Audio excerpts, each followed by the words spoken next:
My name is Arabella Whitman, and I was 33 years old when my sister looked me straight in the eye and told me to find somewhere else to die.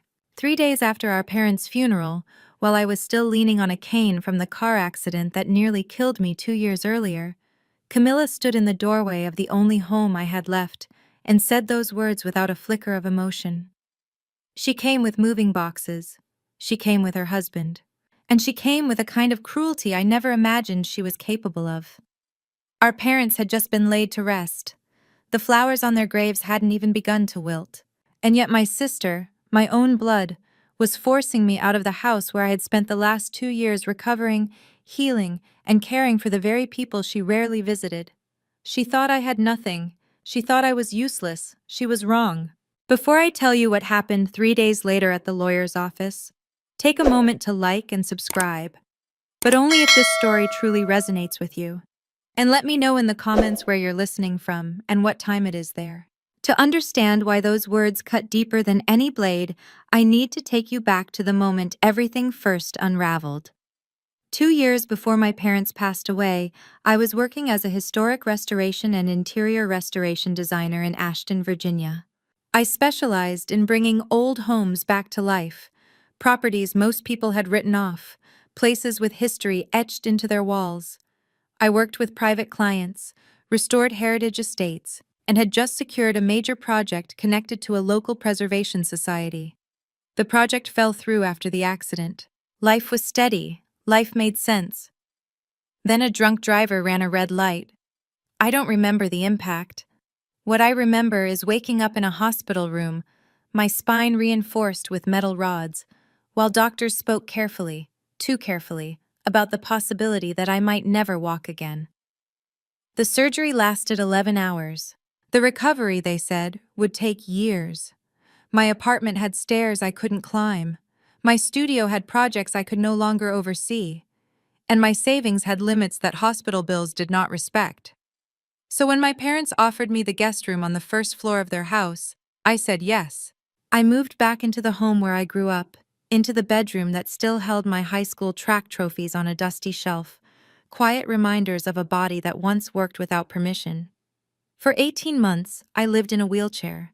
I learned how narrow doorways could feel, how cold bathroom tiles were at 4 in the morning, and the particular humiliation of needing help with things I had done on my own since childhood. On the worst days, my mother read to me just to keep my mind from spiraling. My father built a ramp off the back porch so I could sit outside and look at the garden when the walls felt too close. Camilla called once a month, sometimes less. She never asked about my physical therapy. She never asked how I was coping. And on the rare occasions she did call, if I answered at all, her greeting was always the same. "Oh, you're still there. Put Mom on." Still there. The way Camilla said it made me feel like a stain, something stubborn that refused to wash out. What she didn't know, what she never bothered to ask, was that 4 months before our parents died, I had started walking again. First with a walker, then with a cane. I was healing. I was getting stronger. But to her, I would always be the useless one. The Christmas before our parents passed, Camilla arrived with her perfect family in tow. Julian wore a cashmere coat that cost more than my monthly medical bills. Their children, Lila and Noah, tore through the house as if it already belonged to them. Camilla moved through every room like a stage director, rearranging furniture, critiquing my mother's table settings, reminding us how things should be done. I spent 3 days cooking her children's favorite meals: homemade mac and cheese for Noah, chocolate chip pancakes for Lila. I stood at the counter with my cane braced against the stove, my back screaming after 20 minutes at a time, because I wanted to contribute. I wanted to be useful. On Christmas morning, we gathered in the living room for the annual family photo. My father set up the tripod. My mother straightened the ornaments on the tree. The kids argued over who would stand in front. Camilla turned toward me and smiled, but it wasn't a warm smile. "Arabella, maybe you should sit this one out," she said lightly. "We want a nice photo for the Christmas card." The room went still. My mother opened her mouth, then closed it. My father stared at the camera like he hadn't heard. "It's just..." Camilla shrugged. The wheelchair doesn't really fit the aesthetic, you know. I wasn't even in a wheelchair anymore. I was standing there with a cane. But I didn't argue. I had learned that arguing with Camilla only gave her ammunition, so I smiled, nodded, and walked into the kitchen. Through the window, I watched my family pose without me. I heard the shutter click once, then twice, then a third time. I didn't know then that my father had watched the entire thing, and I didn't know what he did the very next morning. My parents died on a Tuesday in March. They were flying to California for an old college friend's wedding. Private charter, 6 passengers, clear skies. The plane went down somewhere over Nevada. They said it was mechanical failure. They said it was quick. I was in the garden when the call came, pruning the roses my mother had planted 15 years earlier. The phone rang, and 30 seconds later, my entire world collapsed. Camilla flew in for the funeral and took control of everything, the arrangements, the flowers, the guest list. I was too numb to fight her. Sitting in the front pew, I realized I didn't recognize half the people there. Camilla's friends filled the room, Camilla's contacts, people who had never met my parents, but wanted to be seen paying their respects. 3 days after we buried them, Camilla asked to speak with me privately. She found me in the living room, surrounded by sympathy cards I couldn't bring myself to open. She didn't sit. She stayed in the doorway, arms crossed, with Julian hovering just behind her like a shadow. "I've spoken with the lawyer," she said flatly. "Everything goes to me, the house, the accounts, all of it." I looked up. "What lawyer?" "The lawyer." She waved a hand, dismissive. "Mom and Dad's estate attorney. He confirmed it." "Did he give you any documents?" I asked. "A copy of the will?" For just a split second, Camilla's eye twitched. "I don't need to show you anything," she snapped. "You have 2 weeks to find somewhere else to live." Something cold settled in my stomach. She had said the lawyer. Not a name, not a firm, just the lawyer. My parents had worked with Samuel Whitaker for more than 20 years. If Camilla had actually spoken to him, she would have said his name. She would have said the firm. She was bluffing. That night, I sat alone in my parents' study and took inventory of my life.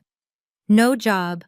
I had shut down my studio 18 months earlier when the medical bills made it impossible to keep the lights on. No savings. What little I had left went to copays, specialists, and the endless list of prescriptions that kept my spine from locking up. No real income.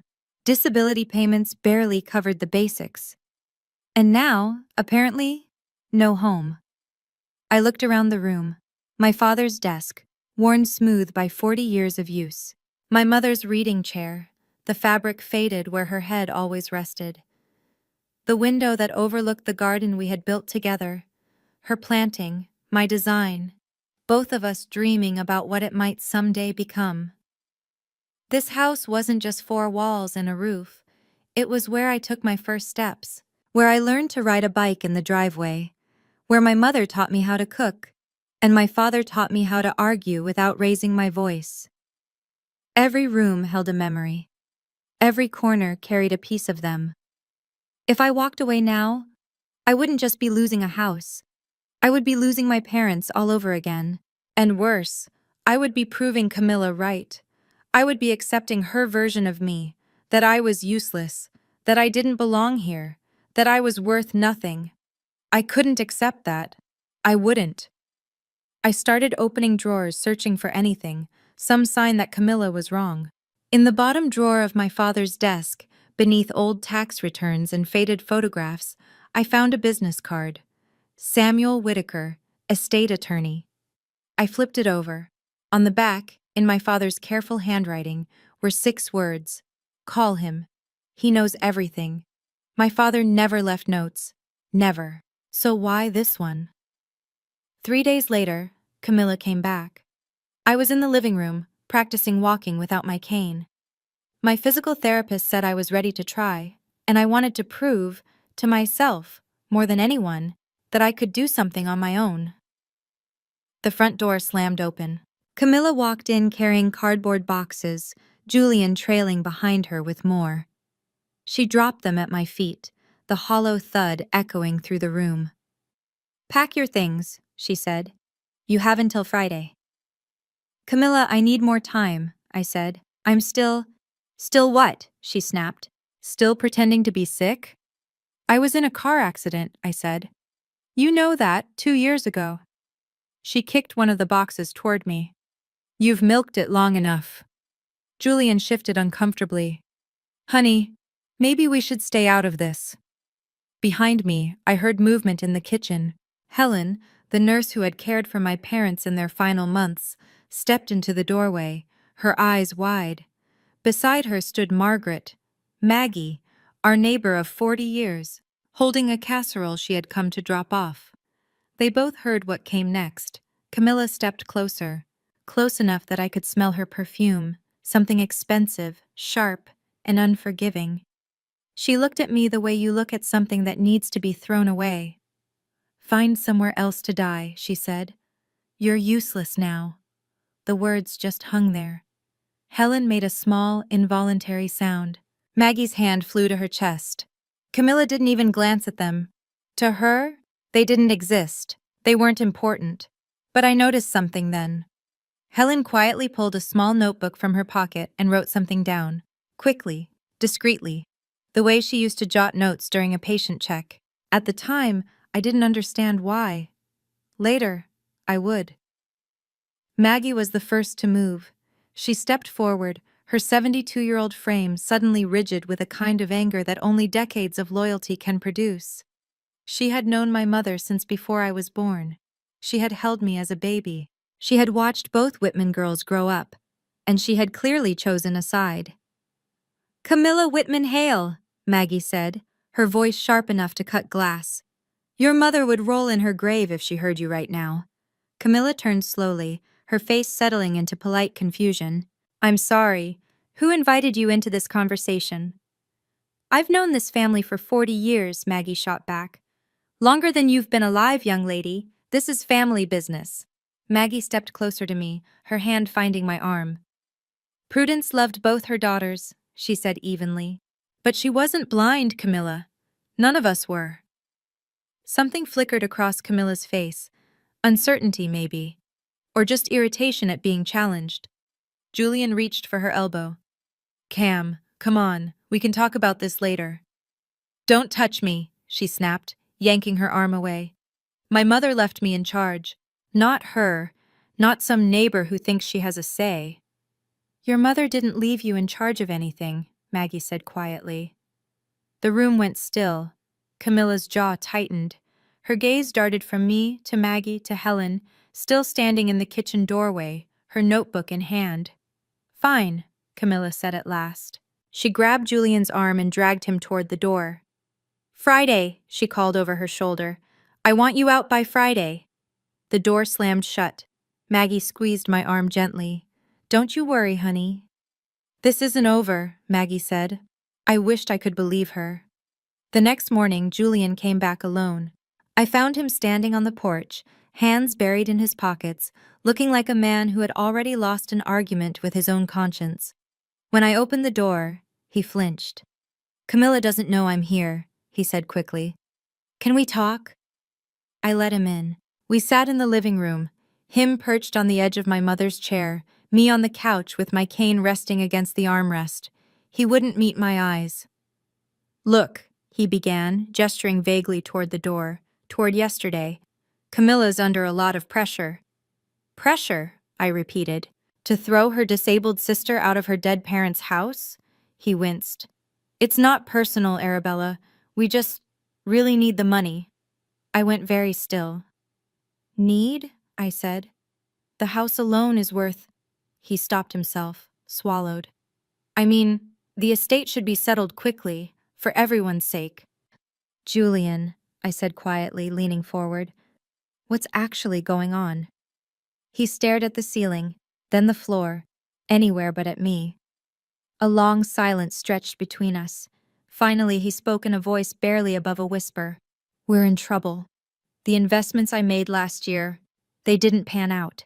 We owe more than we can cover. How much? He exhaled slowly. About $385,000, give or take. The number hung between us like smoke. The bank is threatening to take our house, he continued. The kids' school is already asking about next semester's tuition. Camilla's trying to hold everything together, but Camilla's voice cut through the room, sharp as a blade. What are you doing here? We both jumped. I hadn't even heard her car pull up. She stormed in, grabbed Julian's arm, her knuckles white. Let's go, now. As she dragged him toward the door, Julian looked back at me and mouthed something. It might have been sorry. It might have been help. I'm sure some of you are wondering why I didn't fight back. Why I didn't say more. I asked myself the same thing. But here's what I've learned. Sometimes the strongest response isn't a response at all. If you've ever been underestimated like that, you understand exactly what I mean. And if you're wondering what happened 3 days later at the lawyer's office, keep listening. Now back to the story. That evening, I found the business card again. Samuel Whitaker, estate attorney. Under the desk lamp, the handwriting on the back seemed to glow. Call him. He knows everything. I didn't give myself time to hesitate. I dialed the number before doubt could catch up with me. The phone rang twice. Whitaker and Collins LLP, a deep, steady voice answered. Mr. Whitaker, I said. This is Arabella Whitman, Theodore and Prudence Whitman's daughter. There was a brief pause, then his tone shifted, warmer, almost relieved. Miss Whitman, I've been expecting your call. Something about the way he said it made my grip tighten on the phone. You have? Your father told me you would reach out, he replied. He was quite certain about it. I heard papers rustling on his end of the line. I understand your sister has been making claims about the estate. She's telling people everything goes to her. She's even saying I confirmed it. He let out a quiet, dry laugh. I haven't spoken to Camilla since your parents' anniversary party 3 years ago. She certainly hasn't contacted my office. The relief hit me so fast it left me dizzy. So, she's lying, I said. I wouldn't characterize your sister's statements, he replied carefully. What I can tell you is this. Your parents were very specific about their wishes. He paused. Very specific, Miss Whitman. What does that mean? I asked. It means I'd like you to come to my office before the official reading, he said. There are elements of the will that require context. Another pause, longer this time. Things no one else knows, he added. Not even your sister. I wrote down the appointment time with shaking hands. Miss Whitman, he said gently. Your father amended his will 6 months ago, right after Christmas. He told me he finally saw things clearly. The Christmas photo, the one I wasn't in. He had been watching, Mr. Whitaker said, the whole time. The day before the official will reading, Helen came by to say goodbye. She stood on the porch with her cardigan pulled tight around her shoulders, looking smaller than I remembered. For 8 months, she had been a constant in this house, checking my parents' vitals, managing their medications, sitting with my mother through the long nights when the pain wouldn't let her sleep. Her work here was finished. She was moving on, to another family, another patient, another ending. I wanted to give you something, Helen said softly. She reached into her bag and pulled out a leather-bound notebook, the edges worn smooth with use. I recognized it instantly. My mother's handwriting filled the open page, looping cursive, pressed too hard into the paper, just the way she always wrote. Your mother asked me to keep this safe, Helen said, pressing the notebook into my hands. She said you'd need it someday, and that you'd know when. I traced my mother's initials on the cover. What's in it? Her thoughts, her days, her observations. Helen hesitated. The last few pages are about you and your sister. I didn't read them. It wasn't my place. But I think she wanted you to understand something. Understand what? I asked. Helen glanced down the street, as if checking that we were alone. There's something else with Mr. Whitaker. Your mother recorded a message a few months ago. A video. She met my eyes. She was very clear about when it should be played. My throat tightened. Helen, why are you telling me this? She squeezed my hand gently. Your mother knew, Arabella. She knew what Camilla would do, and she prepared. Helen stepped back toward her car. Your parents loved you both, she said, but they weren't blind. The notebook felt heavy in my hands, like a promise, like a warning. Camilla organized the memorial reception the way she organized everything, expensively and without consulting anyone. The restaurant was Italian and upscale, the kind of place with crisp white tablecloths and waiters who introduced themselves by name. She rented the private dining room, arranged full catering, and sent invitations on cream-colored cardstock with my parents' names embossed in gold. She didn't ask me about the menu. She didn't ask me about the guest list. She didn't ask me anything at all. I arrived late. My taxi got caught in traffic, and walking from the parking lot with my cane took longer than I'd planned. By the time I reached the entrance to the private room, Camilla was already standing at the head of the long table, a glass of wine in her hand, giving a speech. About 40 people sat before her, relatives I barely recognized, and friends of my parents whose names I couldn't quite remember. Julian's business associates filled one corner of the room. Camilla's book club occupied another. A sea of faces, some genuinely grieving, most simply there to be seen. They worked their whole lives for this family, Camilla was saying, her voice lifted into that polished pitch she used when she wanted admiration. And I promise to honor that legacy. This house, this community, everything they built, I will protect it. The way she said this family sounded like a claim, like a deed of ownership. I stood in the doorway, and not a single person acknowledged me. Mom and Dad would be so proud of what we've accomplished, Camilla continued. The Whitman name will endure. I'll make sure of it. I tightened my grip on my cane until my knuckles turned white. She hadn't mentioned me once. Not once. It was as if I had already been erased from the family she was so determined to preserve. Someone finally noticed me standing there. A quiet murmur rippled through the room as heads turned. Camilla's speech faltered for just a fraction of a second before she recovered with a practiced smile. "Arabella," she said brightly, "you made it." The way she said it, like my presence was a mild inconvenience, an afterthought, made my skin crawl. I moved toward an empty seat near the back, my cane tapping against the polished floor in the sudden hush. "Camilla." The voice came from the middle of the table. "Dorothy Whitman, my father's older sister." "What about Arabella?" she asked calmly. "Where will she be living now?" The question hung in the air. 40 pairs of eyes shifted between us. Camilla's smile didn't waver. "Arabella has her own plans," she said smoothly. "She's transitioning." "Transitioning to where?" Dorothy pressed. Camilla gave a delicate shrug. "Wherever she can manage. She's always been resourceful." A few people laughed, small laughs, nervous ones, the kind people make when they don't know what else to do, but they laughed. I stood there with my cane, feeling the weight of every gaze.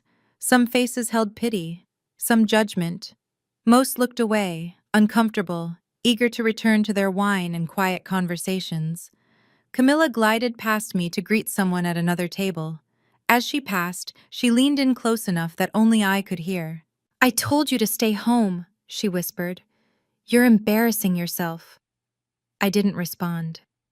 I remembered what Samuel Whitaker had said earlier that morning, when I'd sat across from him in his office. Let her talk. The more she says now, the louder the silence will be later. So I found my seat. I folded my hands in my lap, and I waited. Camilla had no idea what was coming. About 20 minutes later, Maggie arrived, dressed in black, her expression sharp enough to curdle milk. She scanned the room until she spotted me alone at a corner table, pushing food around my plate without taking a single bite. Then her eyes shifted to Camilla, who was holding court near the bar, laughing at something Julian had said. Maggie's jaw tightened. She walked straight to my table and sat down. "Is it true?" she asked quietly. "What Dorothy just told me. Did Camilla really say you're transitioning?" I nodded. Maggie stood up. Before I could stop her, she raised her voice, loud enough to cut through every conversation in the room. "Prudence and Theodore would be ashamed if they could see this." The room fell silent. Camilla turned, her wine glass frozen halfway to her lips. "Excuse me?" she said coolly. "You heard me," Maggie replied, unwavering. She pointed directly at me. "This woman took care of your parents every single day while you were too busy to visit. She bathed them. She fed them. She sat with your mother when she was afraid. Maggie's voice cracked, but she didn't stop. And what did you do, Camilla? She asked. Send flowers? Someone gasped. Julian stepped forward, reaching for Camilla's arm, but she shook him off. You have no right. I have every right, Maggie shot back. I was Prudence's best friend for 40 years. She moved to stand beside me, her hand resting firmly on my shoulder. And I know exactly what kind of daughter you've been. The silence was absolute. Someone coughed. A fork clinked against a plate. Camilla's face flushed red, then drained white. For the first time, I saw something crack in her expression. Not anger, something closer to uncertainty. Maggie leaned down and whispered in my ear, her voice low and steady. I spoke to Samuel Whitaker this morning. He told me what's coming. She squeezed my shoulder. Just wait, honey, just wait. 3 days later, I walked into Samuel Whitaker's office on the 12th floor of Ashton Heritage Tower. The receptionist led me down a quiet hallway and into a conference room at the far end. Dark wood walls, leather chairs, floor-to-ceiling windows overlooking the city. The kind of room where decisions were made and lives quietly shifted. Camilla was already there. She sat at the head of the table as if it belonged to her, her Hermes bag placed with deliberate care, her posture flawless. Julian sat beside her, scrolling through his phone with the restless energy of someone who wanted to be anywhere else. I took a seat across from them. My cane rested against the chair. Camilla didn't look at me. A moment later, Samuel Whitaker entered, a leather briefcase in hand, a court reporter following close behind. He looked older than I remembered, silver-haired, composed, with the steady calm of a man who had spent decades delivering news people were never ready to hear. Thank you all for coming, he said as he took his seat.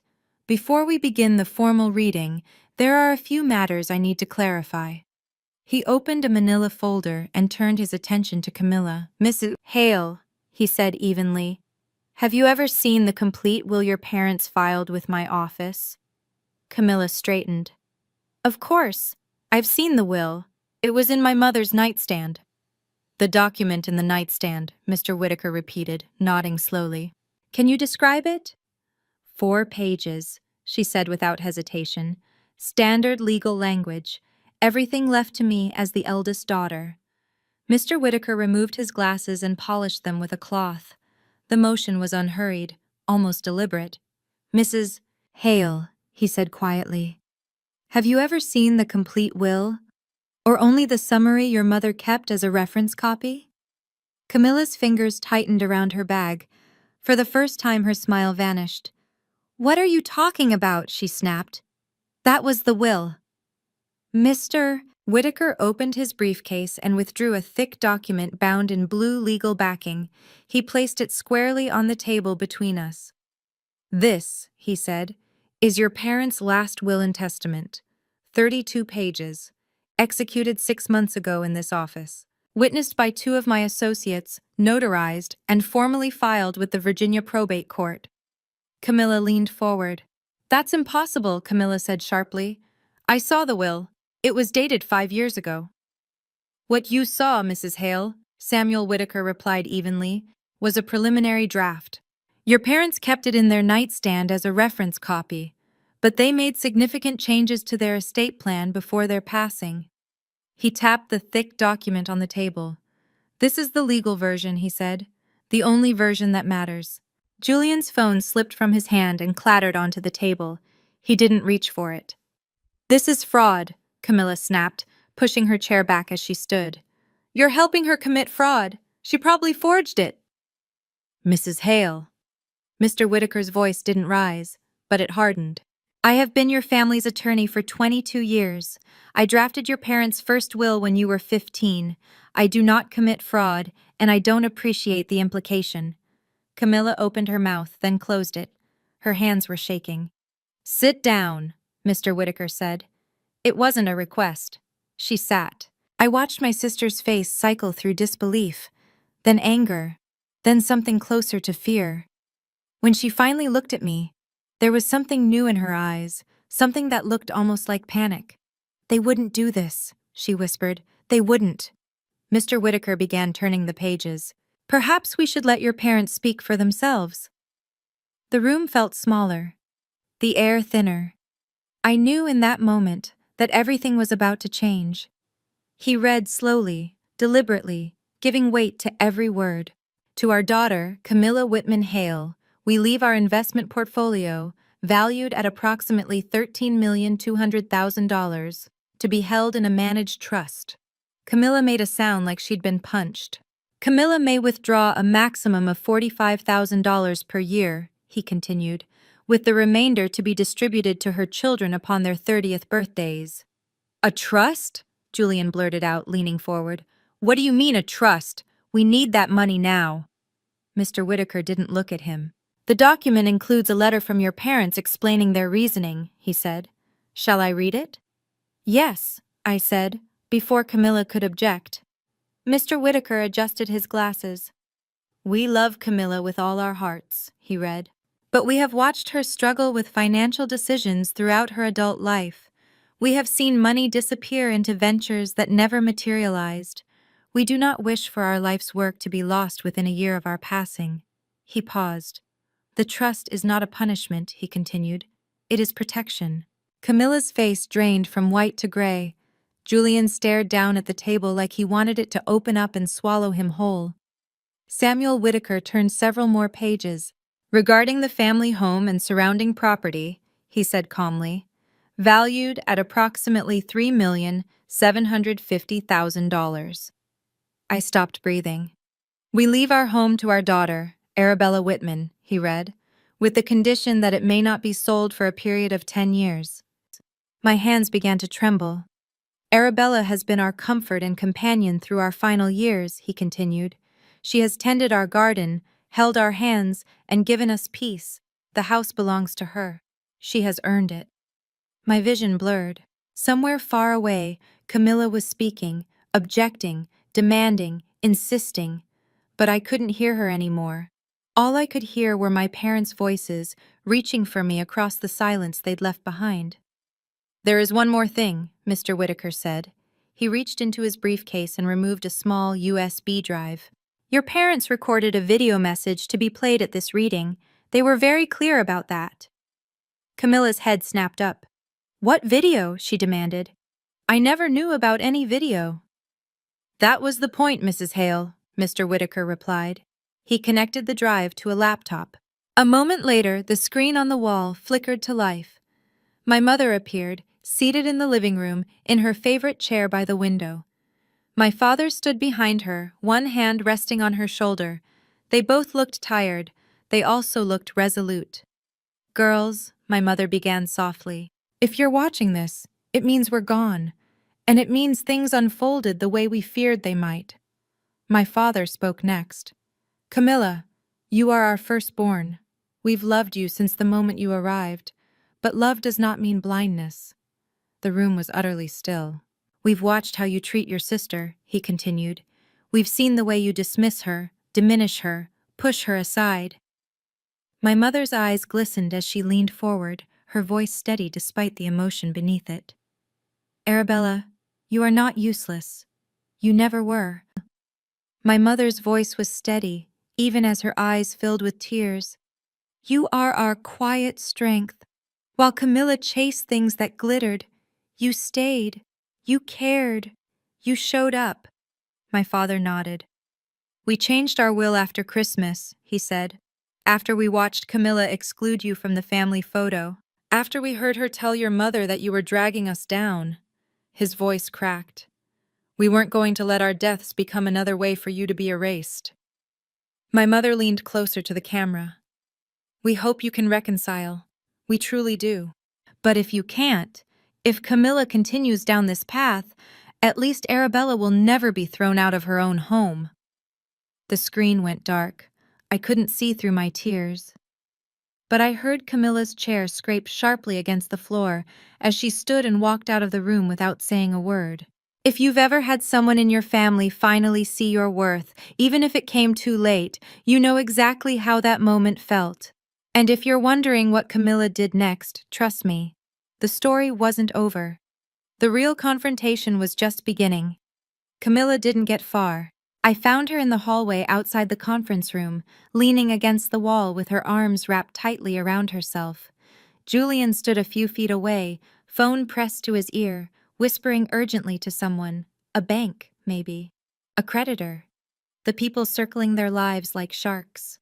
When Camilla saw me, something finally broke. "This isn't fair," she said, her voice raw. "You don't understand. I have a family to support. I have responsibilities." "You have a sister," I said calmly. "A sister you told to find somewhere else to die." She flinched. "I didn't mean—" "Yes, you did," I said, keeping my voice steady. "You meant every word. You've meant them for years." She started crying then, mascara streaking down her cheeks. "You don't know what it's like," she sobbed. "Julian's investments collapsed. We owe $385,000. The bank is going to take our house. My kids are going to lose their home." She pointed at me with a shaking finger. "And you? You don't have anyone. You don't have children. You don't need the money." I let her words hang between us. "You're right," I said quietly. "I don't have kids. I don't have a husband. I don't have any of the things you think make a person valuable." I took one step closer, but I also didn't spend years treating my own sister like she was disposable. I didn't stand in our parents' house 3 days after their funeral and tell you to find somewhere else to die. Camilla's shoulders began to shake. For a brief moment, she looked like the little girl I remembered from childhood, lost, frightened, unsure of where to stand. And for just a second, I felt it. The pull of sympathy.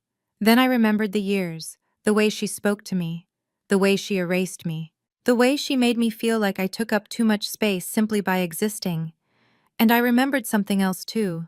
Compassion has limits. I could have destroyed her right then. I could have listed every cruel remark, every dismissive glance, every moment she made me feel small. I could have torn apart her perfect image and exposed the cracks she worked so hard to hide. But that's not who I am. And it's not who my parents raised me to be. So instead, I leaned on my cane and spoke evenly. "You told me to find somewhere else to die," I said. "I found somewhere." I paused. "It's called home." Camilla's breath caught. "I'm not going to gloat," I continued. "That's not who I am, but I am going to set a boundary." I met her eyes and didn't look away. "You will never speak to me like that again. Not in private. Not in public. Not in front of your children. I am done being your punching bag."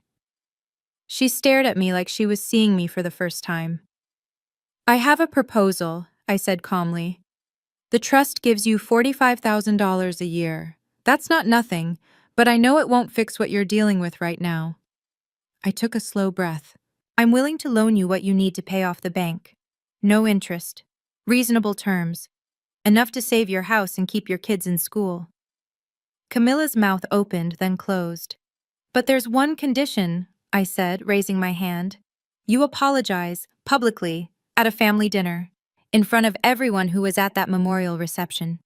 You tell them what you said to me, and you tell them you were wrong." The hallway was silent. Julian had stopped his phone call. He was staring at me like I'd grown a second head. "And if you don't," I finished quietly, "then you figure it out on your own. That's your choice." Camilla didn't answer. She looked at Julian. He looked down at the floor. Then she straightened, gathered what composure she had left, picked up her bag, and walked toward the elevator. Julian followed without a word. The doors closed behind them. I was alone in the hallway. Samuel Whitaker appeared beside me a moment later, resting a gentle hand on my elbow. "Miss Whitman, we still have some paperwork to complete." I nodded and followed him back into the conference room. The court reporter was gone. The screen was dark. It was just the two of us now, and the quiet weight of everything that had just happened. He slid a stack of documents across the table: deeds, account transfers, signature pages. I signed where he indicated, my hand trembling just slightly. "Your parents were very proud of you, mister," Whitaker said softly as I signed the last page. "They told me so, many times. Your mother especially." He removed his glasses and rubbed his eyes. "She said you were the only thing that made those final months bearable." I couldn't speak. "She also asked me to give you this," he continued, pulling a sealed envelope from his briefcase. After the reading, a letter, just for you. I took it carefully. My mother's handwriting was unmistakable on the front. For Arabella. When you're ready. One more thing, mister, Whitaker said as he stood and shook my hand. Your father asked me to tell you that he amended the will the day after Christmas. His voice caught. He said he finally understood which daughter saw them as people and which one saw them as a bank account.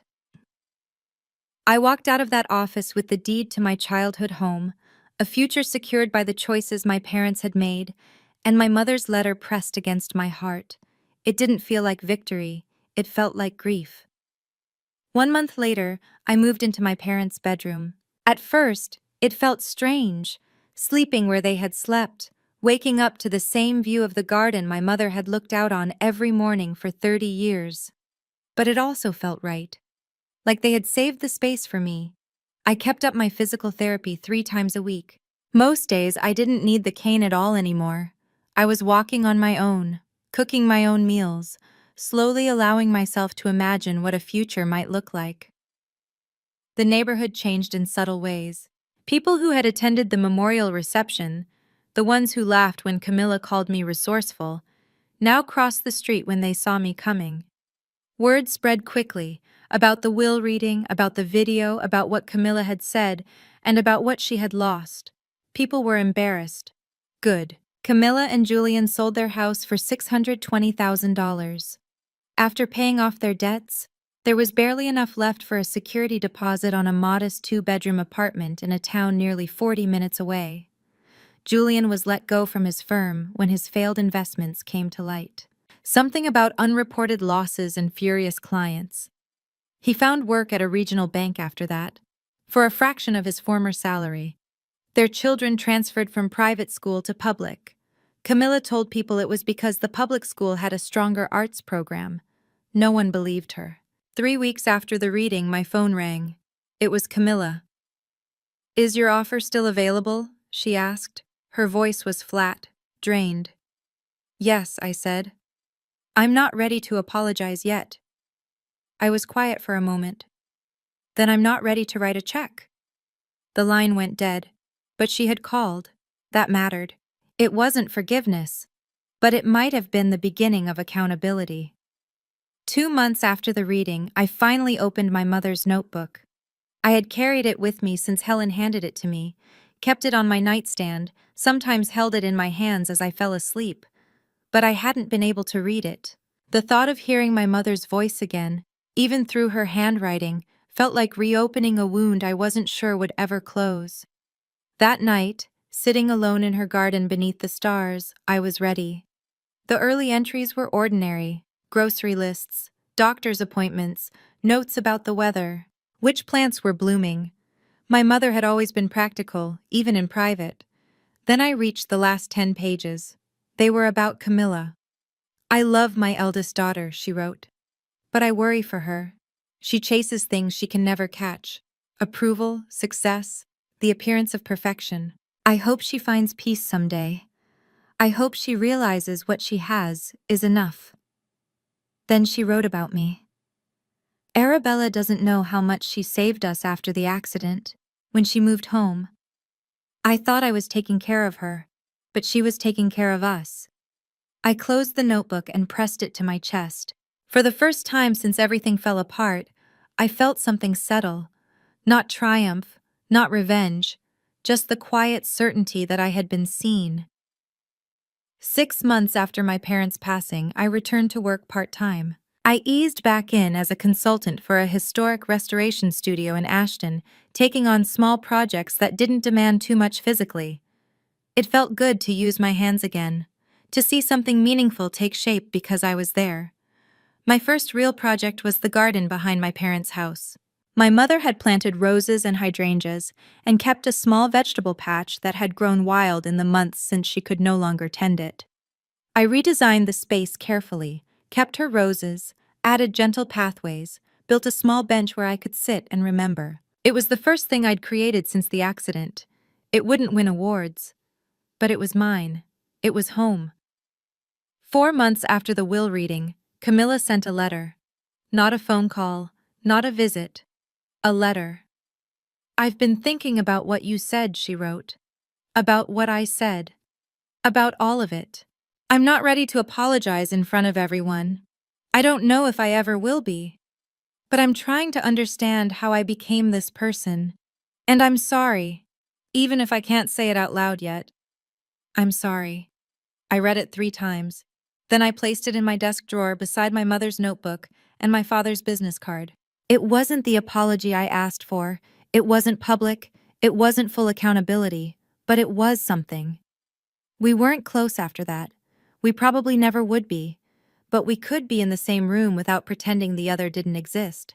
We could exchange birthday cards. We could, maybe, build something new, carefully.